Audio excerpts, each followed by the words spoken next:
Governor, your response. Well, I'm going to respond on the pro-abortion piece of that. No, we're not. We're pro-women. Infertility treatments are why I have a child.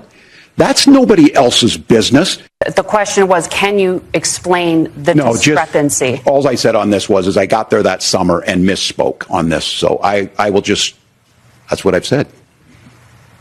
So I was in Hong Kong and China during the democracy protests went in. And from that, I learned a lot of what needed to be in governance. Thank you, Governor. Senator.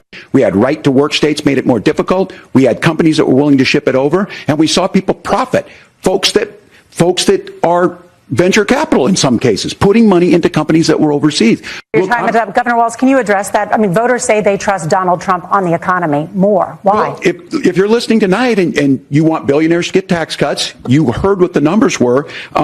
Look, I'm a union guy. It gives him what would Donald Trump talk about if we actually did some of these things? And they need to be done by the legislature. You can't just do this through the executive branch. So look, we have the options to do this. Donald Trump had 4 years. She's the only person in this race who prosecuted transnational gangs for human trafficking and drug interventions. But look, we all want to solve this. Most of us want to solve this. Our allies understand that Donald Trump is fickle. He will go to whoever has the most flattery or where it makes sense to him. Steady leadership like you witnessed today, like you witnessed in April. Both Iranian attacks were repelled. Our coalition is strong, and we need the steady leadership that Kamala Harris is providing. October 7th, Hamas terrorists massacred over 1,400 Israelis and took prisoners. Israel's ability to be able to defend itself is absolutely fundamental. I do want to let you respond to the allegation that the vice president is letting in.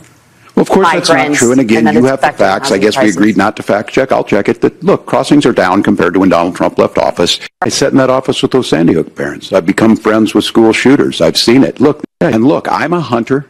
I own firearms. The vice president is.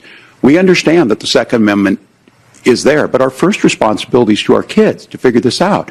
And he would have repealed the ACA had it not been for the courage of John McCain to save that bill. Now, fast forward, what that means to you is you lose your pre-existing conditions. If you're sitting at home and you got asthma, too bad. If you're a woman, probably not. Americans should be free to do this. Well, then what happens is... So you think the individual mandate's a good idea? You shrink. I think the idea of making sure the risk pool is broad enough to cover everyone, that's the only way insurance works. When it doesn't, it collapses. You are asking pre-ACA where we get people out. Look, people... For not believing in democracy, the most sacred right under the United States democracy is the First Amendment. You yourself have said there's no First Amendment right to misinformation. Kamala Harris wants to use the power of government and big tech to silence people from speaking their minds. That is a threat to democracy that will long outlive this present political moment. I would like Democrats and Republicans to both reject censorship.